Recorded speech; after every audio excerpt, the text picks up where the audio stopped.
What's up everyone, Chris here with the review thing, and today we are playing DEADBOLT. Now for those unfamiliar with DEADBOLT, it's a 2D side-scrolling game where you play as the Reaper, or a Reaper I should say, and the premise of the game is the undead, or the dead, have started like an uprising / rebellion, and it's your job to see why that is going on. So basic mechanics of the game is you control the Reaper and you go side, you just go side scrolling. You die in one hit, so it's one of those games where it's like, okay, you can approach it very stealthily, or you can go guns blazing, but obviously with the one hit mechanic, it's one of those games where at first you're like, what the fuck am I playing? But as you get into it, you start to get into a routine, and you do feel like a Reaper of death, basically. It just becomes this like dance of death, and it's really satisfying. And the soundtrack is phenomenal. This is by Hopo Games. They've done Risk of Rain 1 and 2 as well. So if you've ever played those, you're going to expect quality from these guys. So we're going to hop into a new game. I'm so used to speedrunning this game, I'm going to have to kind of, ace myself a tiny bit. Very simple gameplay, but very, very satisfying. This won't be very much of a long series, but it'll be short and sweet, I think. This is definitely a game I'd recommend playing first and then watching. It's just one of those games that feels satisfying to play.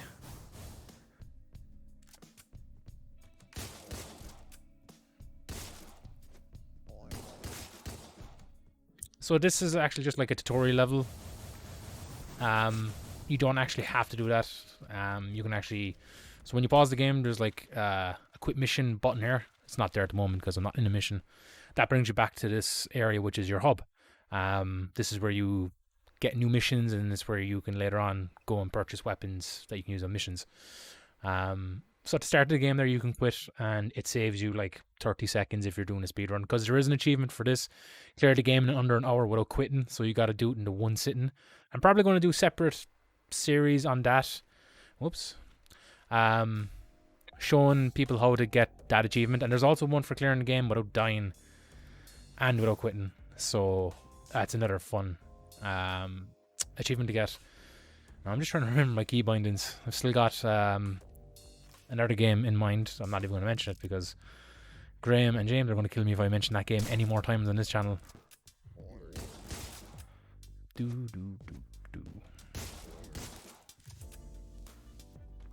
So I'm doing like kind of a semi-safe route. I'm not going to go up there because like by the time I get up there, I don't know. Shit. Yeah. I was going to try to risk go up there, turn off the light, and then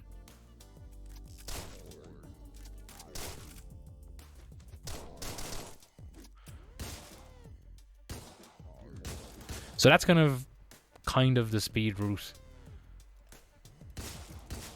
That's sort of like the speedrun method. You kind of go in there and just pop. But if you're playing this for the first time, take your time. There's different ways you can approach each mission. I just realized I've been skipping all the text. I suppose I could leave it up on screen a tiny bit for people to pause and maybe read it themselves. But this is just more or less a kind of a chill playthrough anyway, so not really in depth or anything. Sparkles.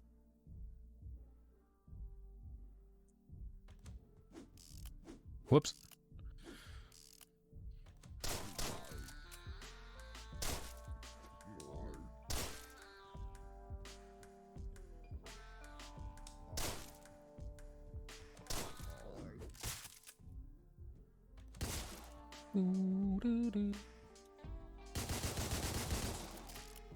I'm surprised that didn't trigger the two lads down here. That usually gets one of their attention. But yeah, so as you're investigating the uprising of the undead, I was going to go somewhere with that sentence, but it's after completely Slip in my mind. So when it comes back, I'll mention it. So this is just basically telling me that Sharon the ferryman is ready to give me open up his store to buy stuff, but we're not going to buy anything just yet.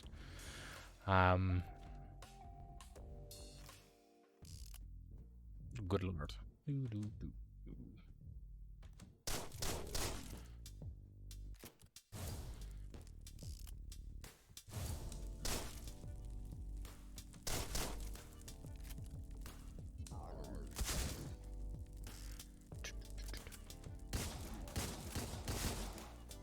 My accuracy is not going to be very good for this section, because I am just here to... Whoops.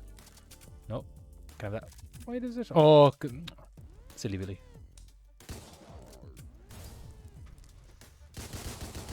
Shit.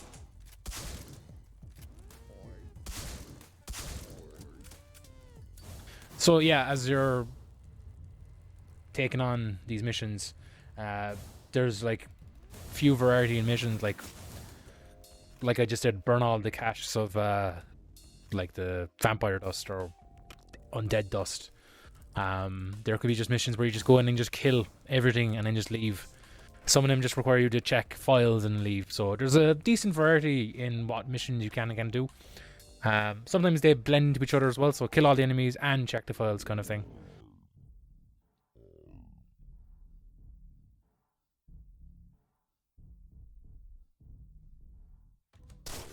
It's a pretty banging soundtrack, I gotta say.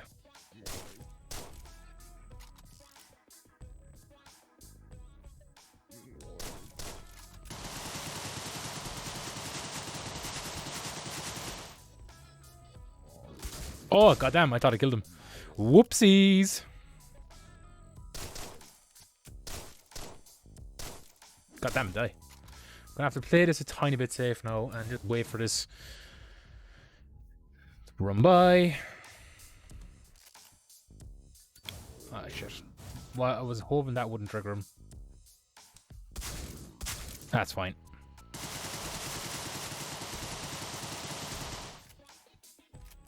Just gonna wait for this guy to come down. Cool. Sneak behind Roland. Cool story, my good man. Whoops. My window just adjusted. Unfortunately, this was made in Game Maker, so I'm having to use different software to record this playthrough and run it in a windowed full screen. So I'm accidentally hitting the window and hitting my taskbar at times. Oops. So this game is currently out for PC. I don't think it's out for the Switch and it's out for PS4. I don't think the Xbox has it yet, unfortunately. Now, do I have enough for... I do not yet. So I'm going to hit escape. I thought I'd some more money than that. I just want to get one particular weapon, which will do me for the rest of the playthrough. So yeah, this is out on multiple platforms. They all handle pretty well. And the PS4 and Switch versions have an exclusive weapon and item. It has a crossbow with reloading bolts that once the bolts fire, you can go into the world and collect them again. It's an insta-kill weapon. And there's also an item that slows down time while you're aiming. This is probably just due to the controller setup, because this game is very superior on mouse and keyboard setup. Oh shit. Did not mean to drag that boy all the way over here.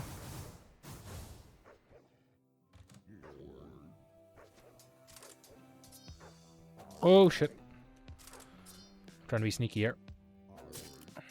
Right, you come up here, doggo. Or not, oh.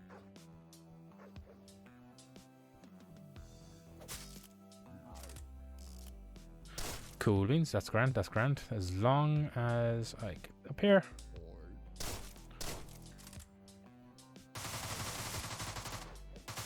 Cool. No, fuck! Oh god, I clutched. I'm getting a bit too trigger happy and spamming the open door button. Ah, that was very silly of me. That's fine. I did it again. So E is to open up doors, and like left click and whatever is to fire a weapon after you aimed it. That's not good.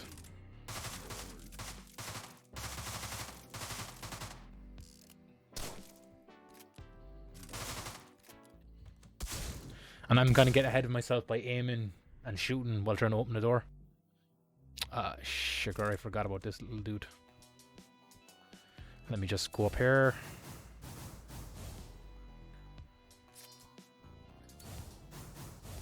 Boop. Sorry, dude.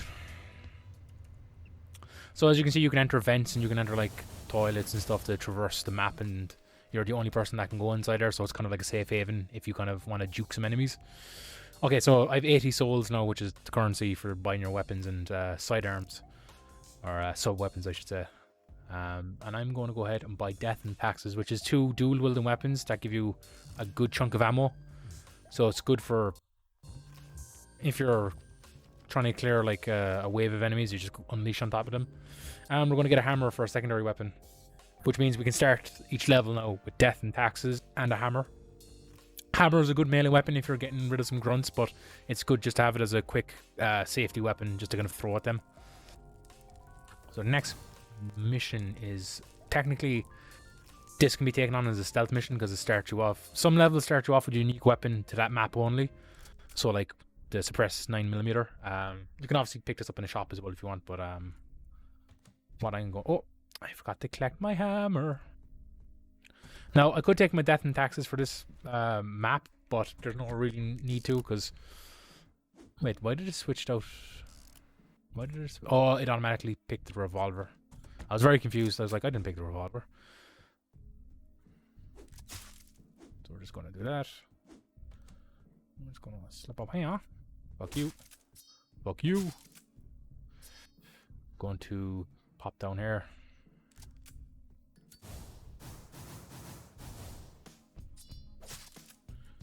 Say goodnight to him. Thanks, brah. Shit. So I wasn't aiming for the head there, and that's the reason why I failed that. Oh, I failed that throw as well. Whoops. So these are like sentries. If you stand in them for too long, they scream and they alert everything in the vicinity, and that is no bueno. So what I'm going to do is pop you, pop you, pop you, and then do that. That's what I should have done first time. I was trying to be a bit speedy McGeady. Nope, don't see me. I pretend I did not see. Fuck you. Oh, I just missed him. Never mind. So that mission was just basically to go and get the candle, get information out of him, and just get the hell out of there. So I didn't need to kill anything. There's some pretty cool achievements in this game. Some fun ones, like, you know, clear that mission without alerting any enemies. And this game isn't very hard to do 100%, but the clear the game in under an hour without quitting and clean the game without dying, those are some pretty tough ones. It just takes practice. You can do a run in like 40 minutes, 45. Oh, so now that we're on this level, I'm definitely going to take my Death and Taxes. There we go. So just going to throw the hammer at this guy. Pop him 3 times, grab this. And we're just going to cause some havoc now. So there's headless enemies. Their heads are like sentries, and they alert the body where I am if I'm seen. So what we're going to do is pop a pair, pop you.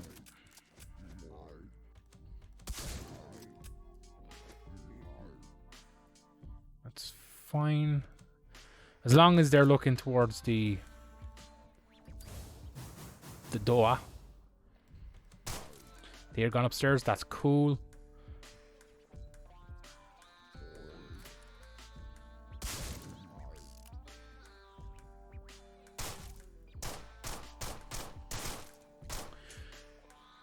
So the Death and Taxes, while it has a lot of ammo, it isn't the most accurate weapon to have, but it'll do its job as a starter weapon, because then you can just pick up other items that have been dropped. Oh, that was close. I kind of aimed later. That would have been a disaster. What I'm going to do is... Cool. So at the bottom there, kill the backup comes.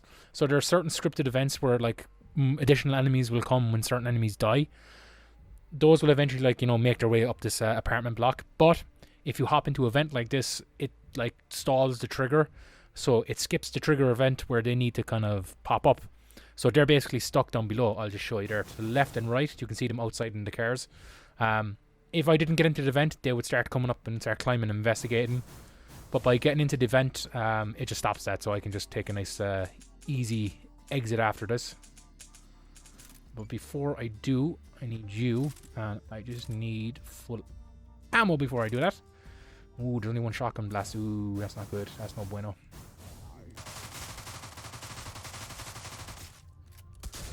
Yeah, it's fine. 2 would have been ideal there, just to finish off the bouncer.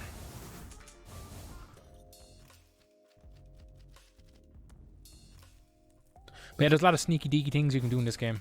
It all comes down to your own play style. When you're playing the speedrun kind of achievement run, you do have to play a bit recklessly to save a lot of time, because early game it's fine, but as you get into late game, you really need to save time, because certain levels can take a bit of time, and if you die, it's a massive time loss. So up until now, we've been dealing with these kind of like hood-like, you know, generic, you know, fucking project zombie types. Now we've been introduced to the vampires, so we can see the male vampires there, and just over to the far right we can see a female vampire. The male vampires are slow to walk, but they can, you know, drop from ceilings, and they can shoot from the ceiling as well. The females are very fast and they're melee orientated, so you want to get them out of the way as quickly as you can if they're in the area. So what we're going to do is beat this fucker to death. Yeah, laters. Just going to get into the vent first and just let the bouncer pass. Cool. Don't go into the light. Ah, fuck it. That's grand. So I'm going to throw that at you. And I'm going to shoot you.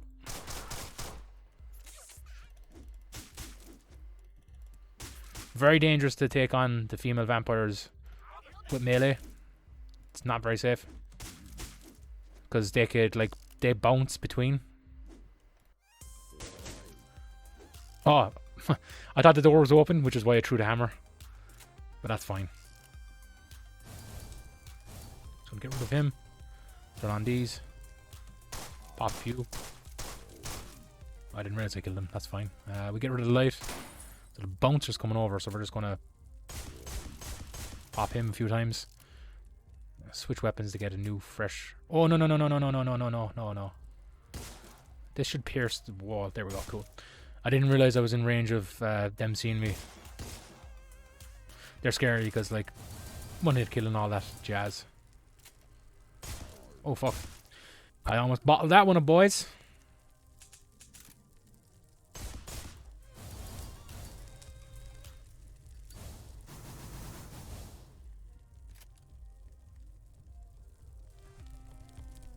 So once you start, like, once you start getting roots in the game, certain levels that, like, would take you maybe 10 minutes because of, you know, trial and error, suddenly you start doing them really quickly and it becomes like second nature.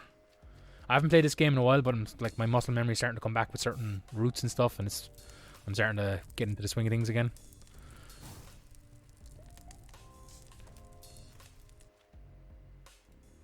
So this is the last level of the first chapter. There's 3 chapters in this game. Cool story, man.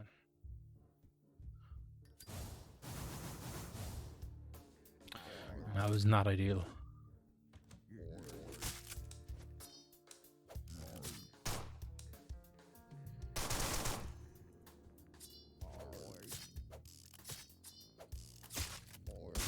And that's that. Basically, the main objective was to kill Roland. Everyone else is optional. Sweet. So what I'm going to do is I'm going to stop this episode here now and probably split this series up into 3 episodes, because there's only 3 chapters and each chapter is pretty short once you know what you're doing. So this has been the first episode. I'm sorry I haven't really been talking much or, you know, interacting much as I have with, let's say, the Resident Evil playthrough, but I don't know, it's just a fun kind of chill game just to watch the Grim Reaper at work, basically. So yeah, thanks for watching. I'll see you in the next episode, and until then, see you next time.